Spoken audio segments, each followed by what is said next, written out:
Namaste, a good evening, dear friends and spiritual seekers. My name is Amelia Devi Rozzi, and on behalf of the European Yoga Federation and the United Consciousness, I welcome all of you. And I have really the honor to thank you. Tonight, we have our first meeting, our first session of the online life management on Bhagavad Gita way.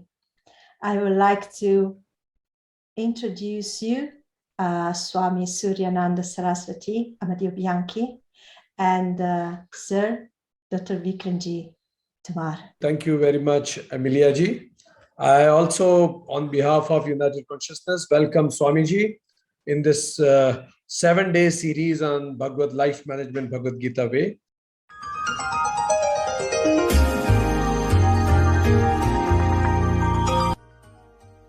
The Bhagavad Gita says, yoga is the journey of the self, through the self, to the self.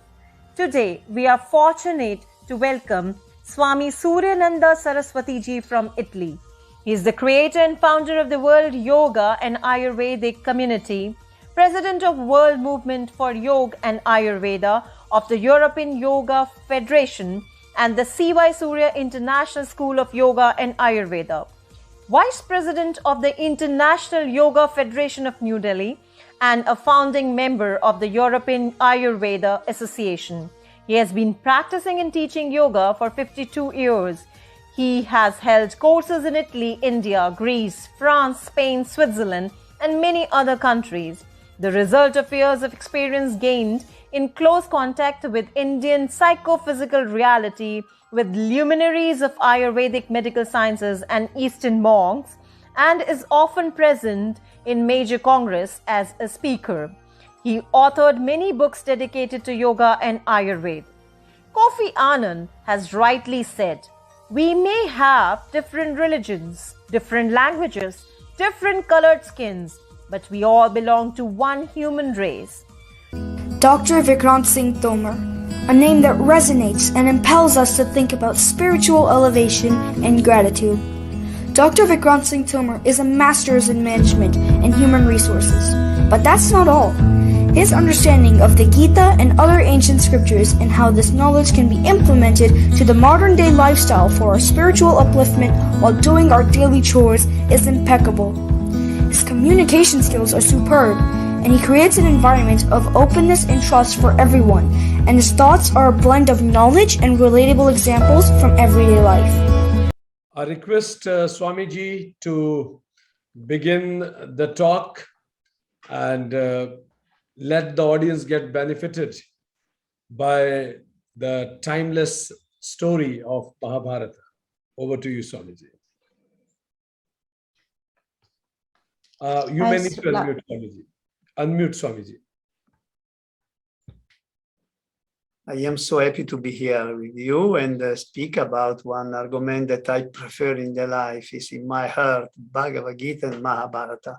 So I ask to Amelia G to translate me because I prefer to speak in Italian. Thank you so much. So I start now. Considero questo il primo appuntamento, nel nostro caso relativo al commento della Bhagavad Gita, che è un testo molto vicino a noi oggi perché è un testo di azione. I consider this one to be the first real appointment related to the reading and comment of the Bhagavad Gita, a text so close to us, because it is a text of action. Questo testo è assai ispirante per quanto riguarda un ritrovamento dell'etica in generale, ok? It is a very inspiring text, Sì. as it is in terms of finding a behavior ethics in the actions, in our actions. Sì. Un testo antico che io, come vi ho fatto capire, amo tantissimo e mi piace molto dedicarmi alla lettura, al commento di questo testo così importante, così ispirante per noi. And as I just say before, it is one of my very favorite texts, has been so ancient and so aspiring in its teaching. La Bhagavad Gita è un testo che è una parte integrante di un testo racconto a dir poco colossale che narra le gesta dei discendenti del re Bharata, considerato il capostipite della dinastia da cui discendono gli attuali abitanti dell'India, altrimenti chiamata anche Bharata, questa nazione. As I said, the Bhagavad Gita is a text and is an integral part of this huge text tale that it tells us about the descendants of the king Bharata, and who is considered to be the founder of a dynasty from which the current inhabitants of India are coming, otherwise called as a Bharata. Il testo non per caso si chiama Mahabharata, perché è costituito nella sua forma più completa da circa 100.000 strofe che ne fanno la più vasta composizione poetica del mondo. È presente in 18 parvan, in 18 sezioni. The text, in fact, is called Mahabharata, which is consisting in its most complete of about 100,000 verses, which makes these the largest poetic composition in the world, which is presented in 18 parvanas, which means 18 sections. La Bhagavad Gita è collocata nel sesto parvan o sezione di questo testo che è intitolato Bhisma Parvan, il libro di Bhisma, ed è costituito di circa 700 versi, 700 shloka, divisi in 18 canti adhyaya. The Bhagavad Gita is placed in the sixth parvan or section, in which the text entitled Bhisma Parvan, which means the book of Bhisma, was constituted out of 700 verses, 700 slokas, divided in 18 adhyaya chants. Quando apriamo la Bhagavad Gita e cominciamo a leggere alcuni versi, ci rendiamo conto di trovarci in un campo di battaglia, ma senza capire la ragione che ha condotto i protagonisti a scatenare una guerra. E gli attori, come se fossimo in un teatro, hanno dei nomi, ma non ne conosciamo le origini né la storia. When we open the Bhagavad Gita normally and we read some verses, we suddenly realize that we are in a battlefield, but without understanding the reason that led the protagonist, the characters, to unleash a war, and the actors, as if we were in a theater, have names, but we don't know the origins, the history. Per questo ho deciso, prima che il dottor Vikrant legga i testi veri e propri e commenti la Bhagavad Gita vera e propria, ho deciso di fare con voi un viaggio a ritroso, no? Per conoscere le origini e la storia dei principali protagonisti, affinché in seguito, quando si andrà sul testo vero e proprio, possiamo meglio comprendere il senso conoscendo i protagonisti di questo racconto. That's why I decided just before Dr. Vikrantji will start talking about the verses of this poem of the Bhagavad Gita, to start a journey together with you, backwards, so that we start to know the origins and the history of this main protagonist, so that later when we go back with Dr. Vikranji to the Bhagavad Gita, we will know their history and the origin of these characters. A me viene spontaneo di iniziare così come si fa con i bambini quando si racconta una storia, no? Che gli si dice, c'era una volta un re. It would be like spontaneous for me then to start just like we start to run a story to children. No? We used to say, once upon a time, there was a king. Infatti inizio proprio così. C'era una volta un re. Questo re si chiamava Shantanu ed era il sovrano di un antico regno che aveva per capitale Hastinapura. And that's the way then I will start. So, once upon a time, there was a king. And this king was named Shantanu. And he was the ruler of an ancient kingdom whose capital was Hastinapura. Mentre era a caccia, un giorno sulle rive di un fiume incontrò una bellissima fanciulla della quale subito si innamorò. And while he was hunting one day on the banks of a river, he met a beautiful girl whom immediately fell in love with. Si presentò a lei e le chiese di sposarla. He introduced himself to her and asked her to get married. Ella acconsentì poiché anch'essa era attratta dal suo interlocutore. Tuttavia impose al re alcune condizioni. She immediately agreed because she was also very attracted to him. But all of a sudden she imposed a certain condition on the king. Lei disse: una volta sposata dovrò essere completamente libera nelle mie azioni e tu non dovrai mai discutere la mia condotta. And so she said, once married, I must be completely free in my actions, and you must never discuss any argument on my conduct. Sarò tua moglie per tutto il tempo in cui rispetterai questa regola. I will be your wife as long as you respect this rule.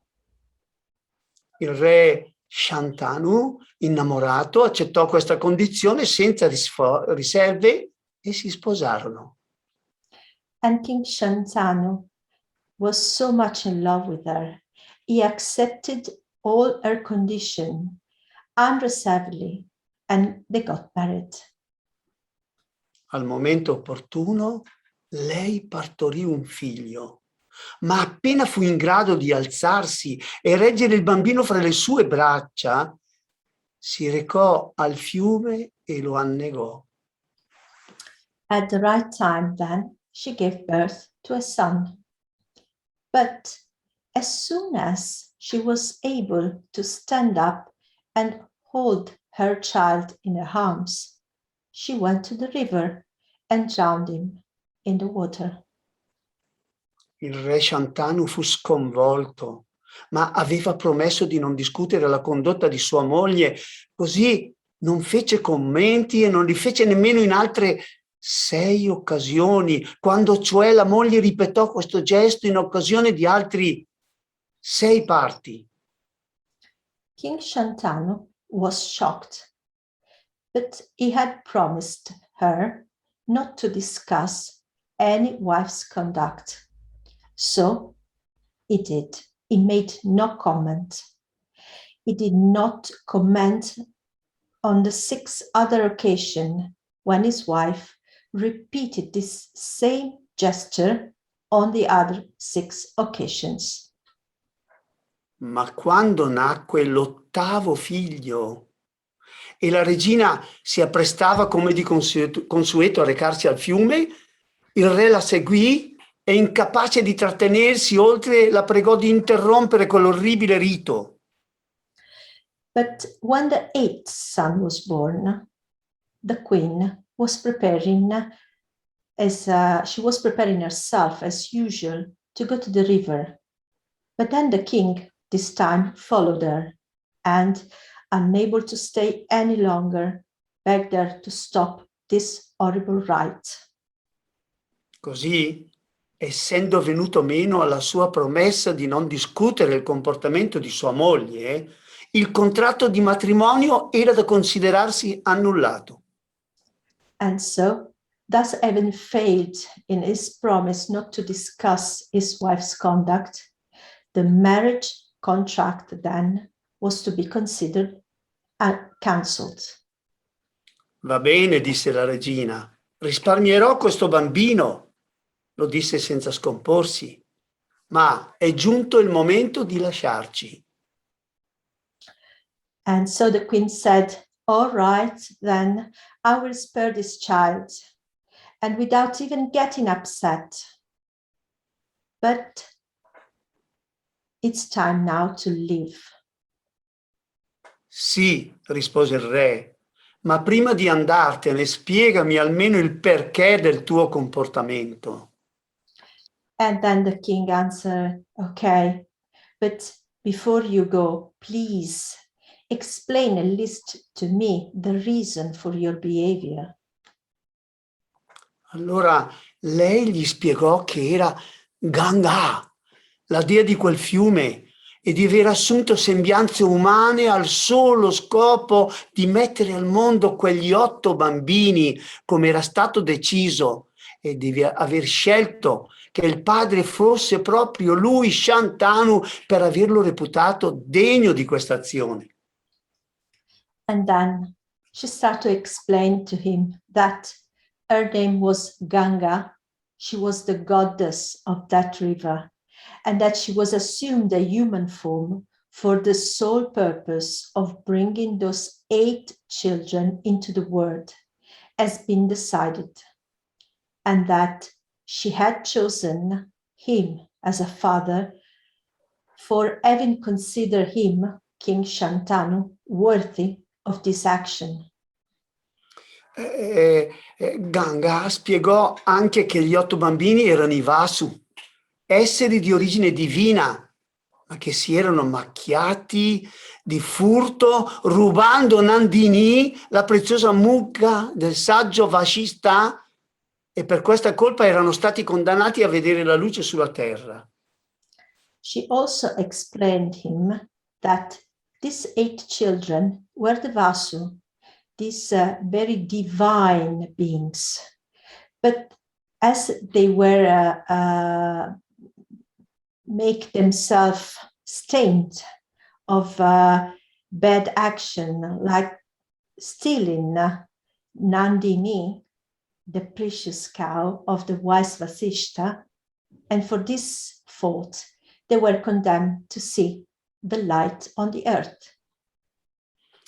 A 7 di questi, considerati solo complici, esaudendo le loro suppliche, era stato concesso di abbandonare il corpo subito dopo la nascita. Ma l'8º, ideatore e organizzatore del furto, spinto dai capricci della moglie, era stato condannato a vivere regolarmente sul pianeta Terra. To the 7 of these Vasus were considered only accomplices, the fulfilling their pleases. So they had been allowed to leave the body immediately after birth. But to the 8th person, the creator and organizing of the death, driven by the whims of this wife, he had been sentenced to live regularly on planet Earth. Ora porterò questo bambino con me, ma un giorno te lo riporterò, disse Ganga, la dea del fiume, e scomparve lasciando Shantanu in uno stato di confusione. Now I will take this child with me, but one day I will bring him back to you, said Ganga, the goddess of the river, and she disappeared, leaving Shantanu in a state of confusion. Ora voglio che vi rendiate conto che sto facendo il riassunto di un riassunto. data l'immensità del poema. Now, I just would like to make a brief reflection. I would like to point it out to you that I'm making a brief resume of an already brief short story. Ma mi sono fermato per una breve riflessione perché voglio farvi notare come in questa cultura, la cultura indiana, questa cultura antica, in qualche caso la vita viene presa in considerazione anche come una possibilità di espiazione. I would like to pose then a brief reflection and point out that in this culture, the Indian culture, in some cases, life is also considered as a possibility of atonement. Perché per questo dovrebbe essere vissuta nell'accettazione e nel bene, affinché le conseguenze delle nostre azioni non abbiano un peso negativo troppo vincolante. For this reason, life should be lived in acceptance and in good, so that the consequences of our actions do not have a negative weight binding too much. Amelia G, I thank you because you are translating in a perfect way. Please tell me when there is 5 minutes so I can, because you know I read, I teach without this passion that I forgot the time. Please tell me when is the time that I need to end my intervention. Thank you. Ok, abbiamo 7 minuti. Ok. So now we came back. Adesso torniamo indietro un attimino, un po' indietro proprio nella storia vera e propria. Alcuni anni dopo, mentre il re Shantanu si trovava nei pressi del fiume, riapparve al cospetto del re Ganga e gli presentò il loro figlio giovinetto. So let's go back then to our story. A few years later, while King Shantanu was by the river, Ganga reappeared before the king, and she introduced to him their young son. L'ho allevato dedicandogli ogni cura, disse Ganga. And so, ora può venire con te. And so Ganga said to the king, I raised him to give him every care. Now he can come with you. Si chiama Devavrata. È stato istruito dal saggio Vasista in persona. Diventerà un saggio e famoso guerriero, un uomo dotato di rare virtù morali e spirituali e altri doni. Detto questo, la dea Ganga scomparve nuovamente nel fiume. His name is Devavrata. He was instructed by Vasishta, the wise, by Vasishta himself. He will become a very wise and famous warrior, a man endowed with rare moral and spiritual virtues. These were the words made by the goddess Ganga, and then she disappeared once more. Il re Shantanu, in preda alla gioia più grande, ritornò nel suo palazzo insieme al giovinetto e ve lo insediò come suo legittimo erede.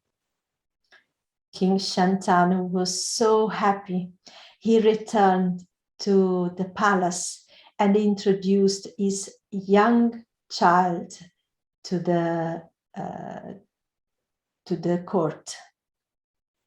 Nella Bhagavad Gita lo ritroviamo citato con il nome di Bhishma e ora dalla sua storia andiamo a capire un po' di più, incluso il suo cambio di nome.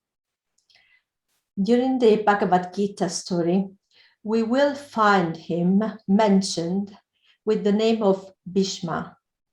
Now, from this history, we go backward in order to understand a little more including why he changed his name. 4 anni dopo, mentre il re Shantanu inseguiva un cervo, si imbatté nuovamente in una splendida fanciulla e ancora una volta si innamorò all'istante. Chi sei? Le chiese. Come mai sei qui vicino al fiume? 4 years later, while the king Shantanu was hunting a deer, he was running and he met a beautiful girl.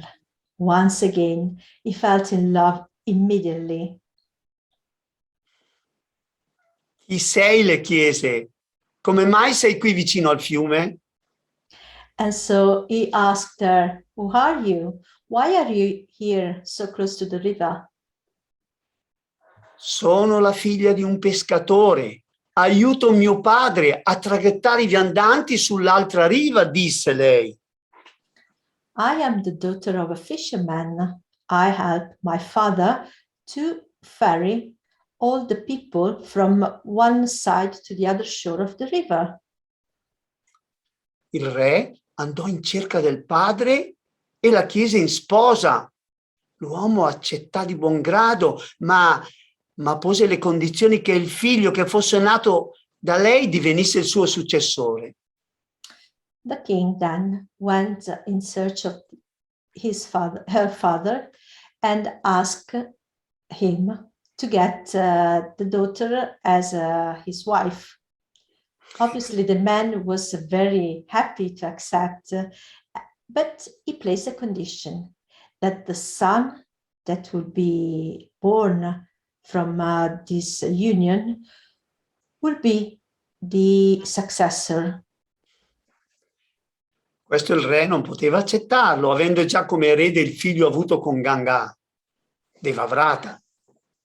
Obviously, the king could not accept this imposition, having already a son, Devavrata, who he had from Ganga.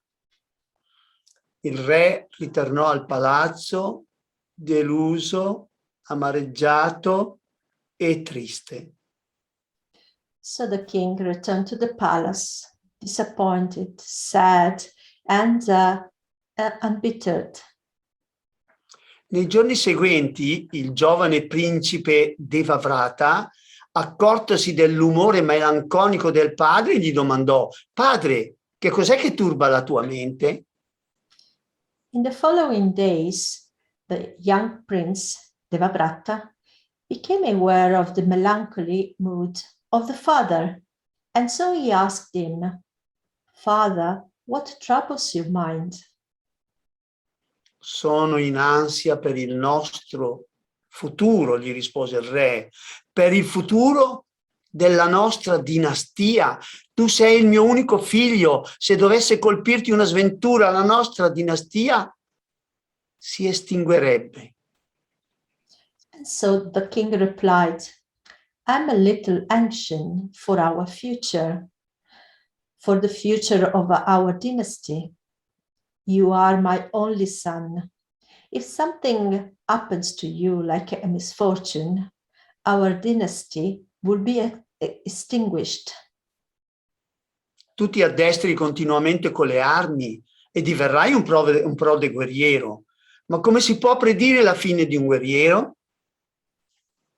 You train yourself very hardly with the weapons, and for sure you will become a very brave warrior. But how can you predict the end of a warrior? Le parole del padre colpirono il principe Devavrata, che di nascosto chiese chiarimenti al ministro. The words of his father really struck the Prince Devavrata, who secretly asked the minister to clarify this point. Questi gli spiegò che avrebbe voluto sposare la figlia del pescatore, ma per le condizioni imposte da questo non poteva accettare a causa della sua presenza come diretto discendente al trono. And he explained him that the king wanted to marry the fisherman's daughter But due to the conditions imposed by the father of this younger girl, he could not accept because of the presence as a direct descendant to the throne.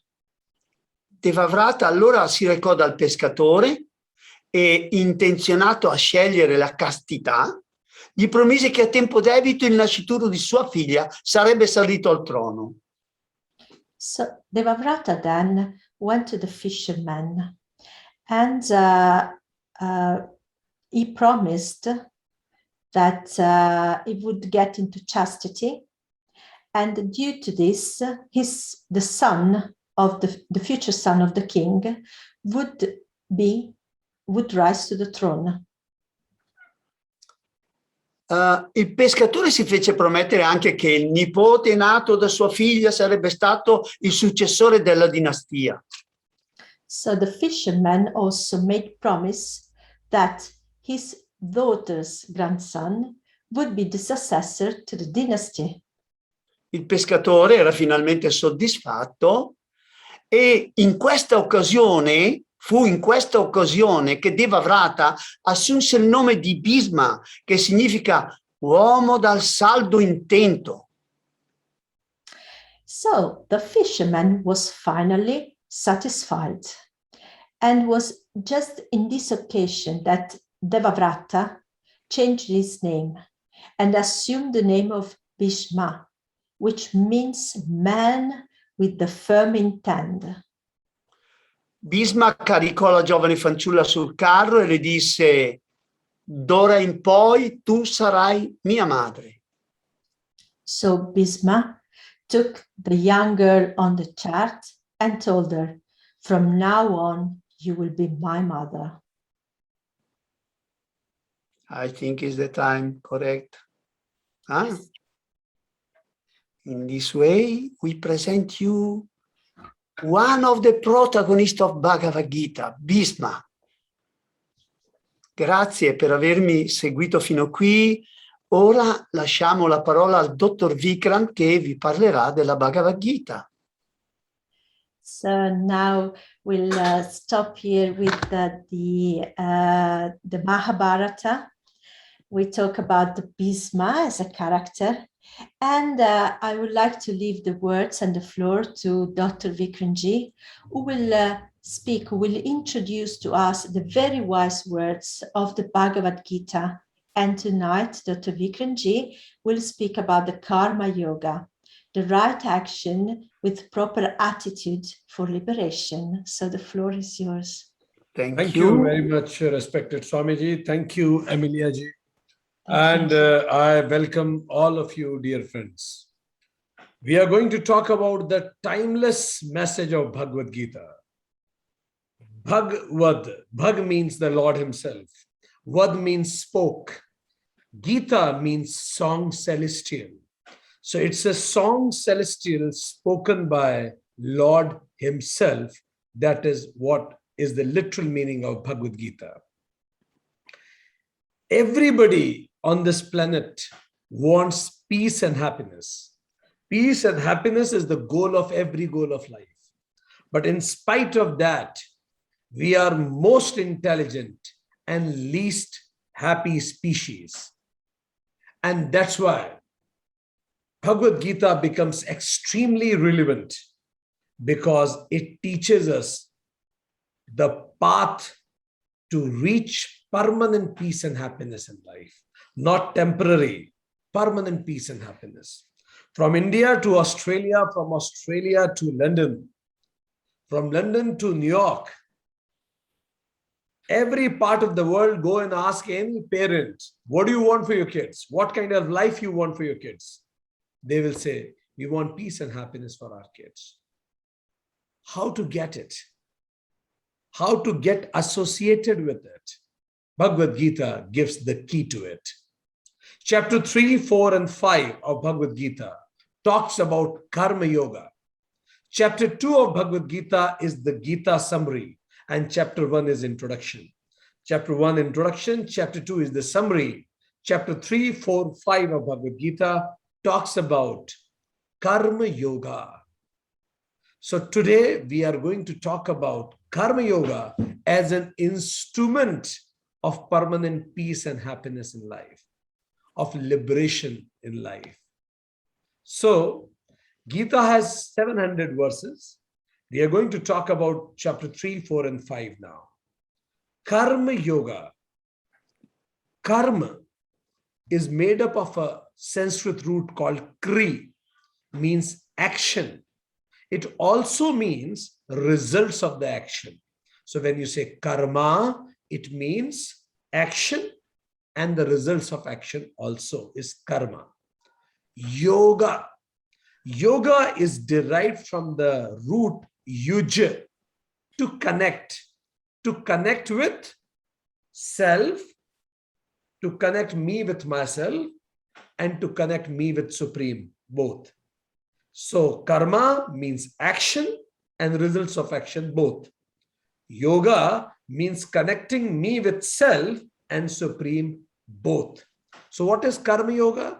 Any action that takes me towards self and Supreme is Karma Yoga. So every action is not Karma Yoga. Only those actions which will take me towards Supreme and self is Karma Yoga. So how to convert our ordinary actions into Karma Yoga? Because Karma Yoga is the art and science of peace and happiness. We are going to talk about it now. So what is Karma Yoga and how to install it in our life? So divide your life in 3 major aspects. First is called situations. Second is called actions. And third is called results. Situations, actions, results. In Sanskrit, you call it situations as prarabdha. That happens to you, that comes to you. A set of circumstances in which one finds himself or herself is called situation. Action in Sanskrit is called purushartha. My response to that situation is my action. Third is results. In Sanskrit, it will be called as karma phala. The outcome of that action that I take is called karma phala. So divide life in 3 facets: situation, action, results. Now let's go deeper. Let's first talk about situation. So 3 things in situation we need to be very clear about. First, know what is in the situation is in my control and what is not in my control. Being very clear about it, first thing that we should be very clear about it is what are the things which I can control and what are the things which I cannot control. So let me tell you, whatever you see around, I'm going to ask you 6 questions. You may need to answer me. Thumb up means you can control. Thumb down means you cannot control. If anybody of you can switch on the camera, it will be easier for me to see you whether your answer is correct or not. And then I will tell you whether you can control that situation or not. Otherwise, also you can write in the chat box so that I can follow. In chat box, if you are writing it, you may need to write, if you want to say control, you need to write C. Not control, you need to write NC. Whether can you control this or you can't control this. Fine. So first question to you. You may write chat box but you may need to answer within 3 seconds. No longer time, 3 seconds. Fine. First question. My past mistakes, can you control or you can't? If you say you can control or you can't. Perfect. Everybody of you, I'm waiting for your responses in chat box. Very good, very good, very good. The right answer is, I can't control. It has happened. Second question. My upbringing, the way I am being raised, the way my parents have raised me. Can you control it or you can't? Yes, the right answer is I can't control it. Perfect. Third question. Job security. Now it is tricky one. Can you control or you can't? Job security. The right answer is, it's completely in my control. Job security is a state of mind. If you feel secured, you are secured. If you don't feel secure, you are not secure wherever you go. Next is, my job targets. In my control or not in my control? My job targets. Quick. The right answer is, not in my control. When you do business, you decide your own targets. But when you do job, your bosses give you the targets. Let's go further. Next. Question number 5. My results. My results. In control or not in control? Perfect. The right answer is, not in control. You can only influence your results by your hard work, but you can't control it. The last question. My promotion. Can you control or you can't control? The right answer is, you can't control. So the first point that we need to understand is, know very well in life what you can control and what you can't. This is first point in situation. Second, see the situation as it is. Whatever. Don't see situation in the pair of opposites. When you say pair of opposites, means don't call it good or bad. Don't call it I like this and I don't. Don't call it fortunate or unfortunate. This is just a situation. You need to deal with it. Like in war, they don't have any problem room. They have just a situation room. A situation to be dealt with. So a karma yogi never calls something good or bad. It's a situation. Doesn't color it with pair of opposites. Because when you put it everything within good and bad, then for good, you get more longing for, bad hurts you. In both cases, you get emotionally disturbed. Third thing that we need to take care in that is, no would, could, should. No would, could, should.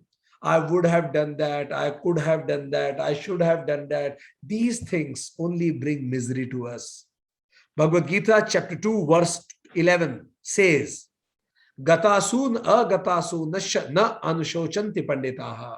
Whatever has been done, whatever has happened, and whatever has not yet arrived, intelligent people do not worry about both. Because whatever has gone, let bygones be bygones. And whatever has not yet arrived, your imagination will unnecessarily put you in pressure.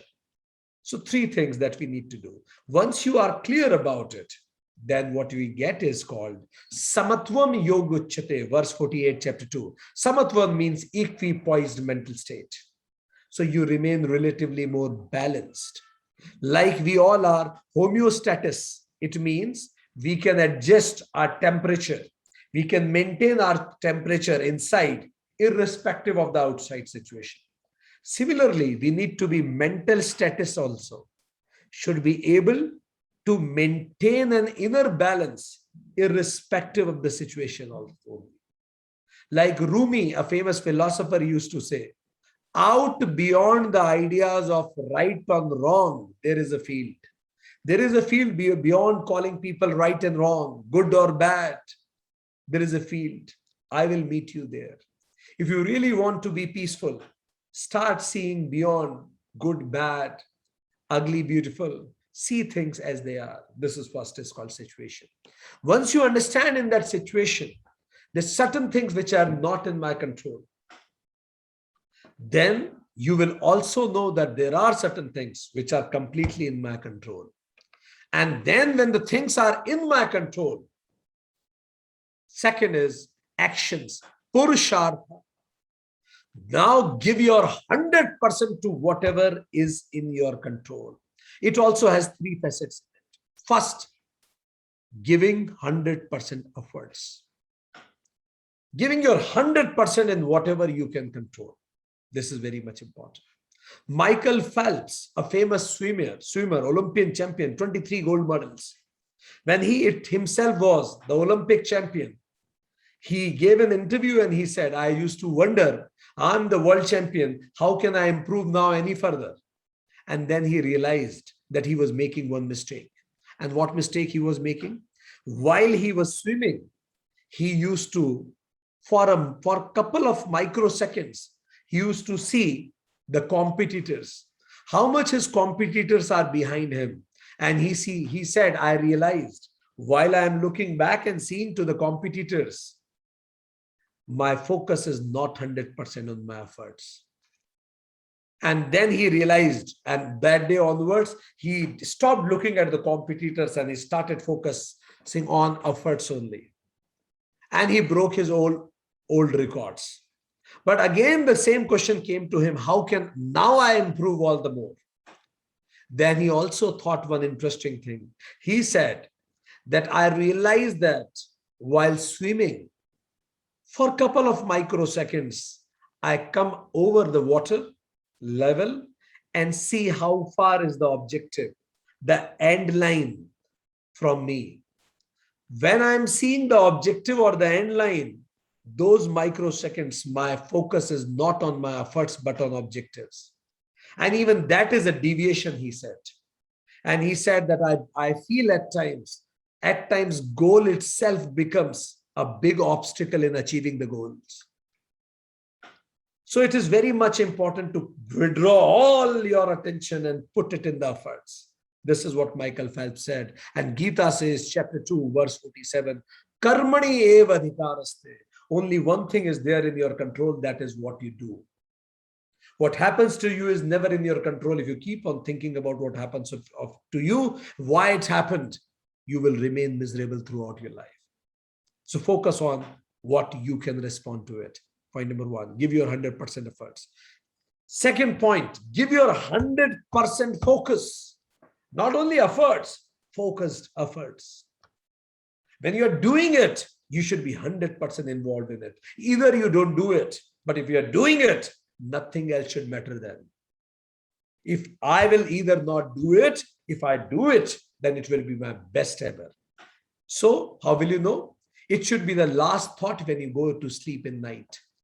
Whatever is your objective, it should be the first thought when you wake up in the morning. If you are that much involved, it means your focus is 100%. Third point, 100% self-control. It is also must. What do we mean by 100% self-control?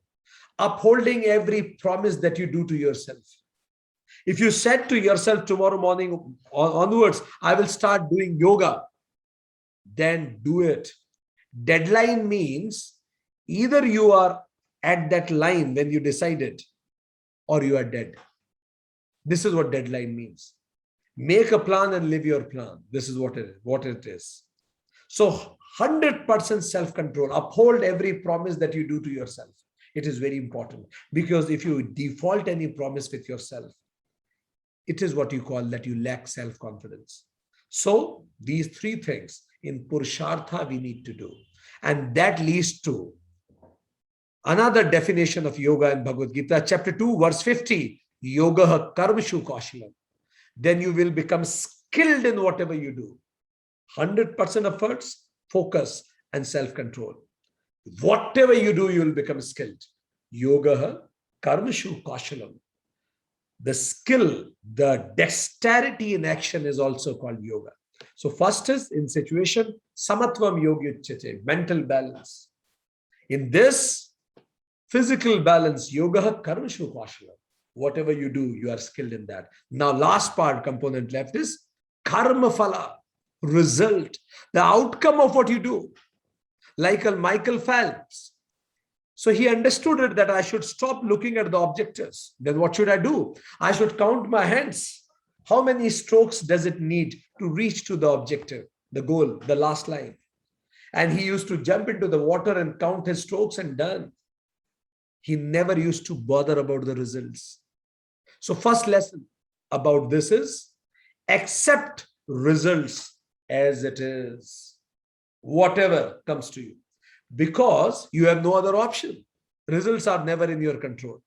You give your best and leave the rest. So accept results as it is.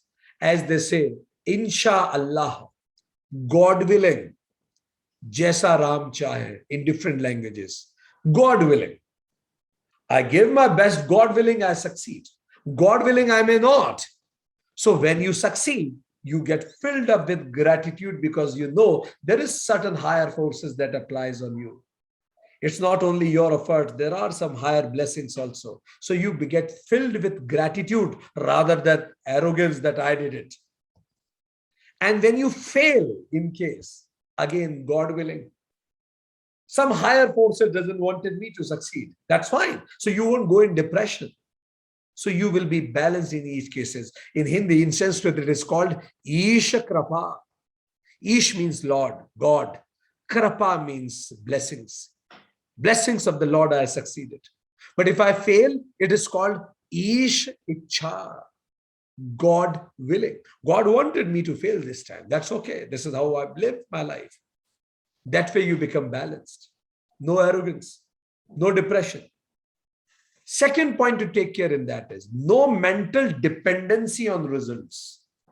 If you are mentally dependent on results, your life will be a roller coaster ride. Today results are good, you are very happy. Tomorrow results are bad, you are sad. Today you got promotion in time, you are happy. Tomorrow you didn't get, you are sad. Today your beloved smiled at you, you are happy. Tomorrow relationship broke, you are sad. You will be just like Nifty. You will be just like Sensex. Very vulnerable. You never know what will happen to you tomorrow.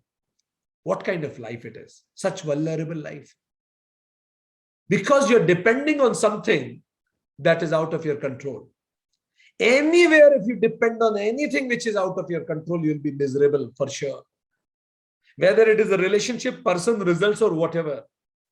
So second thing is no mental dependency on results. And the last is effortful effortlessness. Effortful. Give your 100% efforts and leave it. Effortful effortlessness. First you do your 100% effort and then you forget about it. Let the results come to you because this is what happens. This is in Sanskrit called Nishkama Karma. Karma, Nishkama. Nish means without. Kam means bounded desires. That I want this only. This is called Nishkam Karma. No such musts in life. This or I'll be unhappy. This or I'll be unhappy.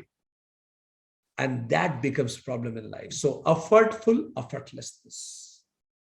Give your 100% and then enter into the zone of effortlessness. When you fire a bullet, your control is till you focus and put the trigger on. But whether bullet will hit the target, it's out of your control. So focus on what is in your control and leave what is not in your control. You may learn it from Fleming's left-hand rule. Remember that left-hand rule? Fleming's left-hand rule we used to learn in physics. This is my way. And now how we can learn it in Karma Phala? This is my way. I thought my life will go this way, but it's not going this way. These three fingers represent highway, H-I-G-H, highway. My relatives, my mother, my parents, my society, other around thought that I will do this much. But today when I see my life, neither my way happened nor highway happened. So neither I have done this nor I have done this. Then neither my way happens nor thy way happens. Then what is the rule? Thy way is happening. So when in life neither my way happens nor highway happens, it means thy way is happening and thy way is always correct. Thy way is never wrong because we have limited intelligence. We used to smile at some relationships once upon a time. The same relationship made us cry after some years. So we have limited understanding. What we thought good later on appeared to be bad, and what we thought bad later on appeared to be good. Some things happened as a blessing in disguise. So we have very limited intelligence. And this is why the moment you understand this Nishkama Karma, give your best and leave the rest, then the third definition of yoga in Gita, chapter 2, verse 53, Samadho Achila Buddhihi. You get single-pointed, focused mind. Now imagine a life. no mood fluctuation. Samatvam yogi uchyate, balanced state of mind. Yoga karmashu kaushalam, whatever you do, you are perfect in that. And very fixed and focused intelligence. Samadho achala buddhi. These three things will equip you to start the journey towards self. It is must to go for the journey towards self. In verse 41, chapter 2, Lord Krishna says, Vyavasai Atmika Buddhi, a mind which is still. Bible says, Jesus says in Bible, be still and know I am your God. If you are not still, you can register nothing. Even if you are listening to me and if you are cooking something, you can't register what I am saying. At least not in the same spirit. And that leads to, makes a person Atmavana. One person starts the journey to realize himself. Now I'm going to give you a small questionnaire so that you will know where are you in this journey. So take out your pen. I'm going to ask you very simple questions. Every question you need to give marks out of 10. 10 on 10, if your answer is exactly you do this, you are exactly like that, it means 10 on 10. No, I'm not like that, 0 on 10. At times I'm like this, at times I'm like that, 5 on 10. Fine. If you agree with that, 10 on 10. If you don't, 0 on 10. And if you are in between, give 5, 4, 3, whatever you want to. First question, take out your pen. Question number 1. I know that what I can control and what I can't. And I never get confused in that. I am very sure, question number 1, that what I can control and what I'm not. And I'm never confused in that. Give yourself marks on 10. If at times you get confused, give 6. Generally you get confused, give 4. And always you are confused, give 0, whatever. Second question. Whatever I control, I cannot control, I accept it gracefully. Whatever in this life which I can't control, I accept it very gracefully. Whether my beloved says no to me, whether I don't get promotion in time, whether my results are wrong, whatever I can't control, I accept it very gracefully. Do you do that? Give yourself marks. Question number 3. I remain calm in both good and bad situations. In best and the worst times of my life, I was balanced, completely calm. When best was happening to me, I was not elated with joy. When worst was happening to me, I was not doomed in depression. Like this. Give yourself marks. Think. Question number 4. I don't see people as good or bad. I never use such vocabulary. He's a bad person. He's a good person. No. People are people as they are. I don't see people as good or bad.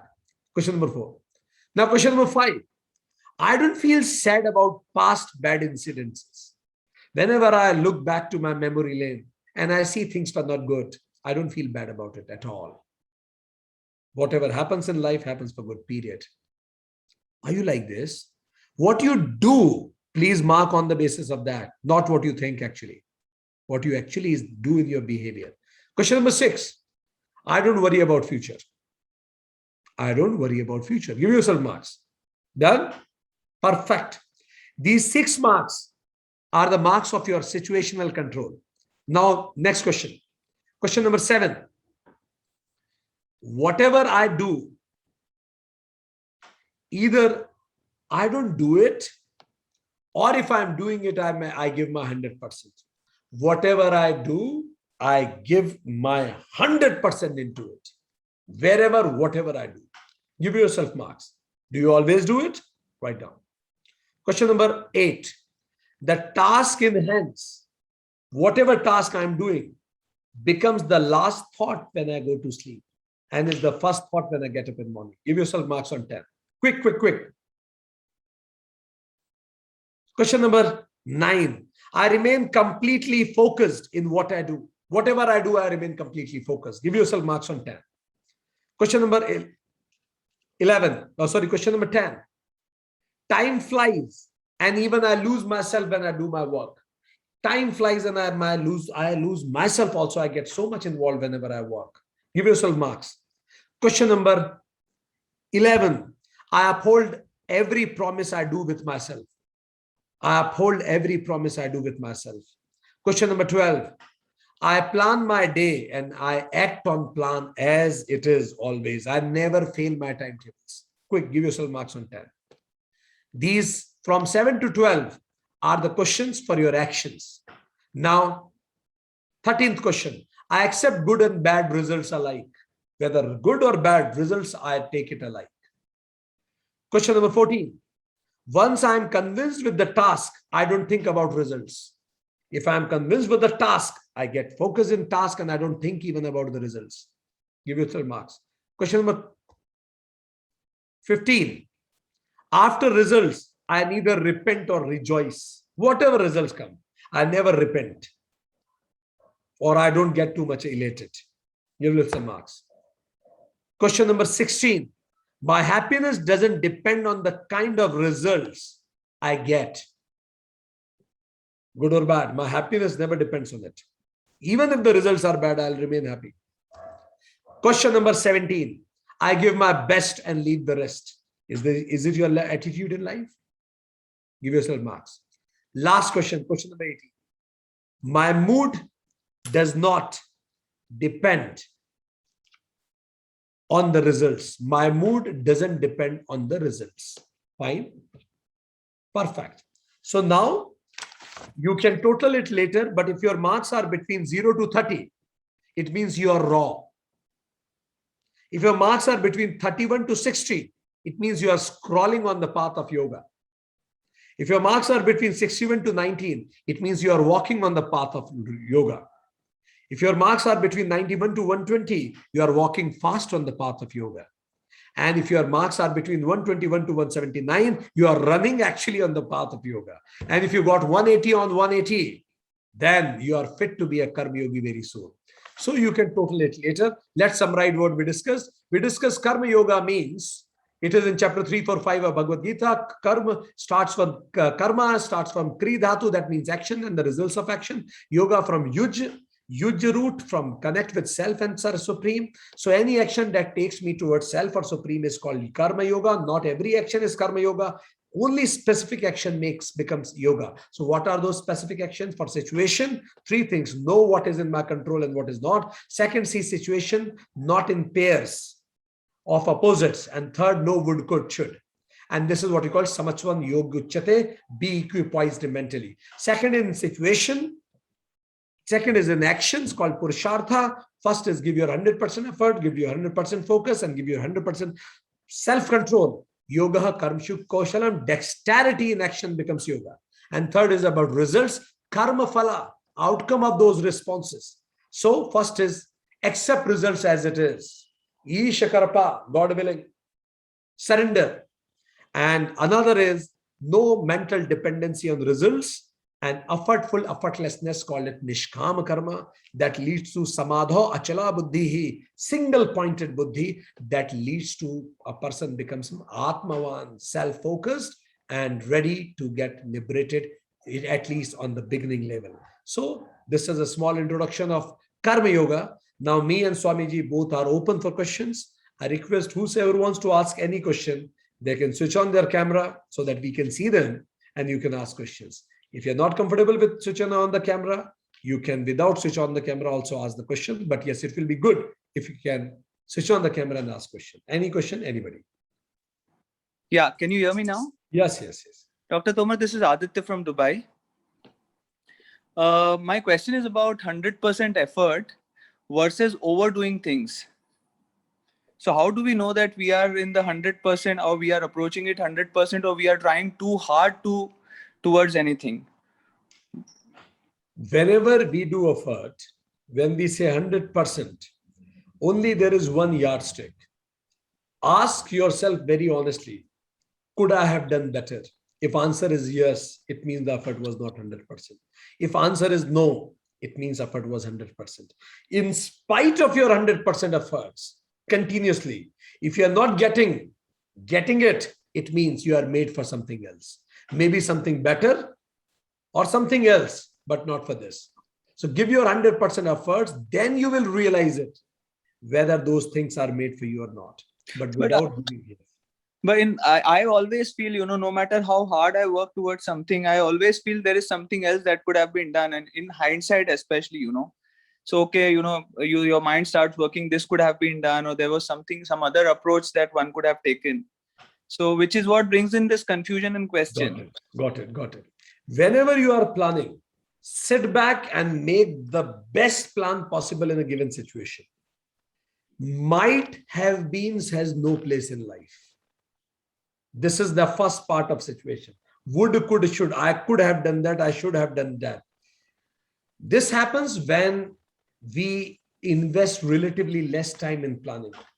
Let's get fully convinced with the plan, or in fact, draft it that why I believe in this plan. What I thought, because when I was making this plan, I thought at that moment that it is the best plan to do. So let's draft that what made me think it is best. Right. And once we execute things, once things are done, and then when it comes to I could have done that, I should have done that, it may be learning for future, but when we repent, it consumes our energy. Fine. So the solution is, let's have more better plan, give our 100%. If plan is good, efforts are 100%, still I am not getting it. It means something better, something else is made for me. Right. God and situations are preparing me for something else. Napoleon always wanted to be a poet, but he failed so miserably in writing poems because his destiny wanted him to take him to the king of France. So destiny at times plays a role. Karl Marx, that famous philosopher, applied for a stenographer position. He failed miserably because he had to write famous book called The Capital. So destiny takes us towards some directions, which we can't see from here. Makes sense? Right. Thank you, Dr. Tomar. Any other question, anybody? Yes, please carry on. Mention a name from where you are and then put the question. Please unmute. Can you unmute? Yes. Thank you, Doctor, for the enlightening discussion talk. My name is Adrian. I'm from South Africa. I would like to know, okay, if you were to make 100% effort, first of all, how do you know whether your ladder is leaning on the right wall, whether it is the right action that you are pursuing in order to get you to your goal? Do we seek intuitionally or do we seek advice? How do we know what the right action is? 4-point answer. The question is, what is right action? What is the definition of right action? Ask yourself 4 questions. Question number 1, is it done with right intentions? Question number 2, is it in the interest of majority? Please focus on the words. I am not saying, is it in the interest of everybody? Because there is nothing on the planet which is in the interest of everybody. There will be one fellow you will find who said, no, I don't like it. Fine. So it is only about majority. So is it in the interest of majority? Fine. Third, will its long-term results be good up to my best understanding? Because right now I'm liking it. That's why I'm doing it. But whether its long-term results be good? And the last is it sustainable? If all 8 billion people on the planet will start doing the same, can world last? If it is that right, let everybody do it. Fine. If all 4 questions, answer is yes, rest assured whatever you are doing is right. And you will never suffer in life. But if all your questions are answers are wrong, answers are no, then also rest assured. Because nobody in the world can save you now from suffering. You will suffer for sure. So in both of the cases, it's assurity. If answers are yes, be assured you will never suffer. And if answers are no, be assured nobody can save you from suffering. This is the definition of right action. Have I answered you? Yes, but also, is it safe to assume that there are also no absolutes? There's no 100% right or 100% wrong. It just is what it is. Is it right in saying that? Righteousness is in Sanskrit is called dharma, the natural order of the universe. So whatever is aligned with the natural order of the universe is right. Whatever is not aligned is wrong. So what is the natural order of the universe? Natural order of the universe is you should sleep in night because all animals sleep in night. Fine. And what time you should sleep in night? Natural order of your body. Circadian rhythm says that 9:30 p.m. in night, your brain generates melatonin hormones that are generated to make you sleep. But you choose to switch on the lights and wake up till 3 o'clock in the morning. It means you choose to be against the natural order. And that will create deformity in your life for sure. So whenever you are aligned, because we are SPAC, Adrian, we are SPAC. A SPAC cannot fight against the cosmos. We have to be abided by the natural order. And that is right. It is a natural order that electron will move around the nucleus and the centripetal and figure force will balance each other. Imagine for a microsecond, an electron feels like, I don't feel like revolving around.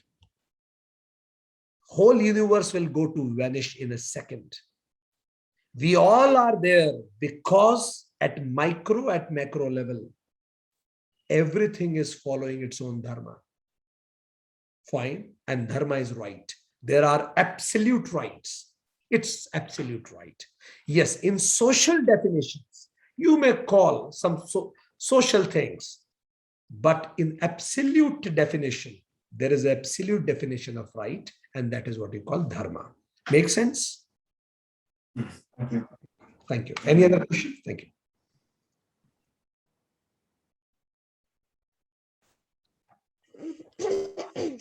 Please, Sarah. Sarah, you may need to. Okay. I guess you are logged in from 2 devices. Yes.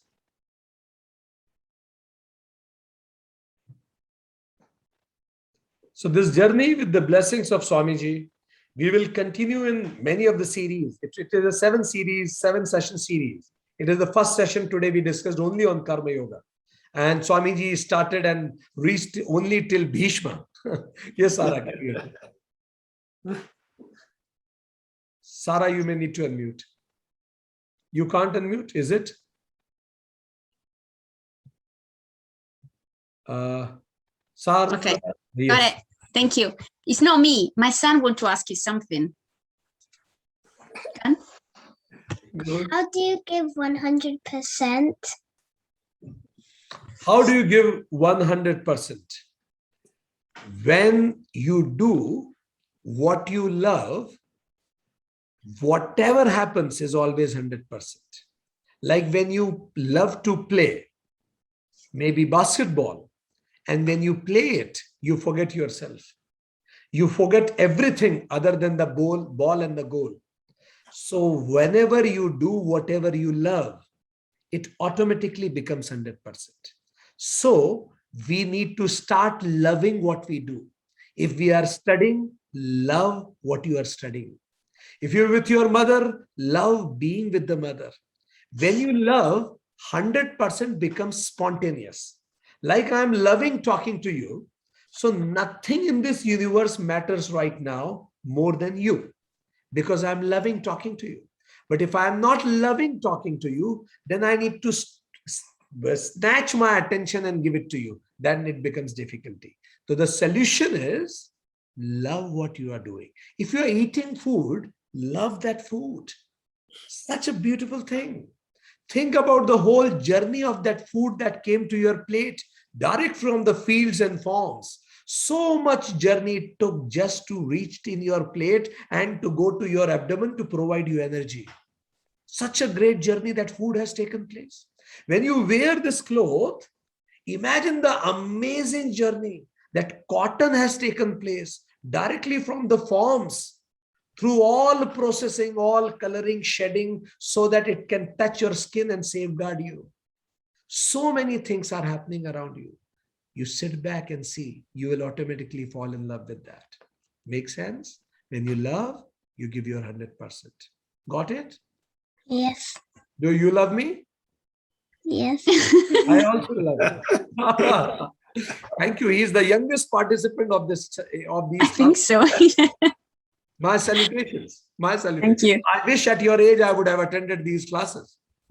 Yeah, you just stay here and I love to listen to you. So it's nice. Perfect. I'm going to check if there is any question on YouTube and I'll let you know. Yes, anybody. Perfect. So I was, meanwhile, till anybody has any question, Swamiji, before you want to say anything, or if anybody has any question, this journey will continue for next 6 weeks also. So anybody who wants to get benefited from this beautiful story of Mahabharata, which Swamiji is telling, I have heard these stories time and again, but when Swamiji was saying it, I was listening to it with so much love. It is so beautifully, with the passion with which you say, Swamiji. Thank you very much for that. Grazie a tutti. Volevo fare capire quanto sono importanti questi testi, Amelia, perché lì troviamo veramente la giusta direzione per comportarci in pratica nella vita. Il mio compito è di presentare la storia, però lì dentro troviamo la retta, il modo retto del comportamento della vita. I would like to thanks for being here, really thanks. And I would like to point out once more how much important is to read about this ancient text, the Mahabharata, the Bhagavad Gita, as in this text we find the right way, where all the rightness in life, all the right information, all the right way to live life, they're all inside, enclosed in this text. Indeed. Se posso aggiungere una cosa, è molto importante quello che ha detto il dottor Vikrant e che è alla base anche dello yoga, di non agire con desiderio. And I would like to point out a word that Dr. Vikrant was saying before, so beautiful, is at the base of the yoga itself, to act without the desire of the fruit of the action. Nella ricerca della nostra pace, del nostro equilibrio, il desiderio, no? È proprio già di per sé tensione, cioè quando io desidero una cosa sono già teso. Invece le nostre discipline, lo yoga, eccetera, eccetera, invece sono alla ricerca della pace, della felicità, della gioia, della gioia di vivere, e quindi il desiderio, che è già tensione, è uno dei nostri nemici nell'azione. Talking about peace and harmony, when we act with the desire itself make us tight, make us close, and these will not allow a nice performance, a good performance, and we don't enjoy what we do. So the first thing, the first base, like in yoga, is to act without the desire, in order for ourselves to live in peace and harmony. Se posso dire un'ultima cosa, e chiedo scusa se mi sto prendendo troppo tempo, di tenere d'occhio la mente, perché la mente è quella che può costruire un'azione corretta o meno. Intendo dire questo: per esempio, se io mi predispongo al lavoro con tensione perché non mi piace, già nel lavoro non starò con la gioia di vivere. Ma se io penso al lavoro nell'attitudine corretta, allora il lavoro si può trasformare, possiamo rovesciare le vacanze del lavoro, perché il lavoro può diventare una vacanza quando io lo affronto con la giusta attitudine. E con questo io ho terminato. And if I may say something else, something more, we should keep we should bear in mind the mind, to keep an eye on our mind.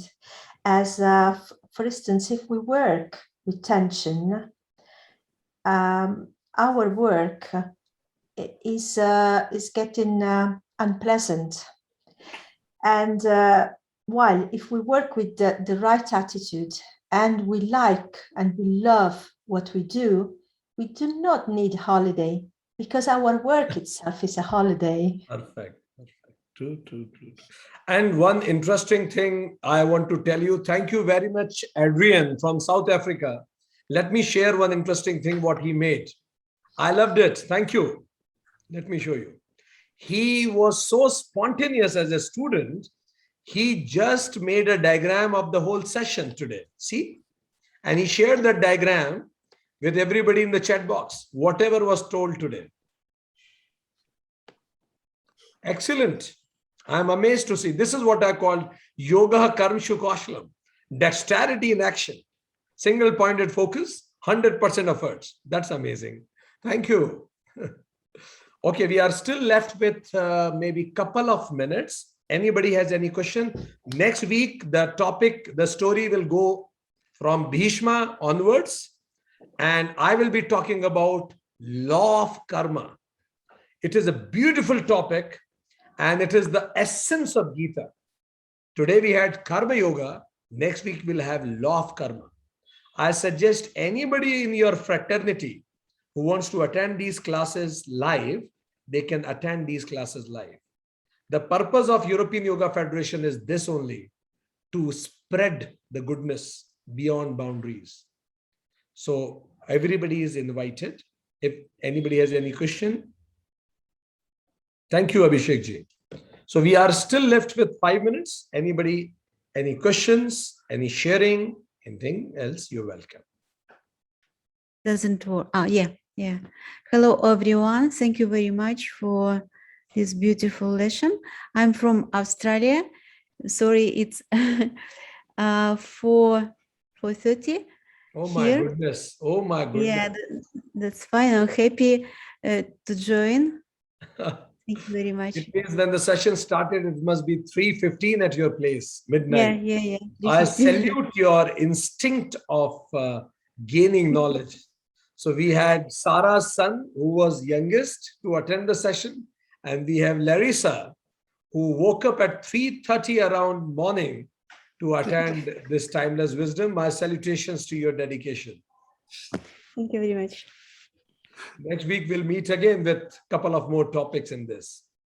Yeah. Who is there in our class? Fizen. Fizen from, if you can listeners, from where are you? We have Ravindra Reddy ji also. Good to see a small class where we can interact with everybody together in more open way. Hargun, I know her. Perfect. Okay. So it's all over from my side. Swamiji, any last remarks if you want to say? Everybody has asked the questions, whatever they have. So we'll meet again next week also. So my side, thank you very much, everybody, for being here. Let's create a great learning journey together with United Consciousness and European Yoga Federation. Over to Swamiji. Acha, Fajin is from Turkey. Good to see you. Welcome. No worries. Over to you, Swamiji. Any last remarks before we close for the day? Voglio solo salutare e invitare le persone a stare presenti e a ritornare, a trovarci, a stare con noi, perché la storia è continua. Faremo 6 trasmissioni, ma potrebbero essere tante e tante di più, perché è un argomento così vasto che non si finirebbe mai. Just a last remark, really would like to thank everybody, and nice to carry on this journey all together. So we'll see in the next 6 meeting, and as the argument is so vast and huge, we might think to carry on with some other meeting. Has been so interesting and deep knowledge. Thank you. We acknowledge your presence, Baba Adnan ji from Turkey. Thank you very much for being with us. Thank you.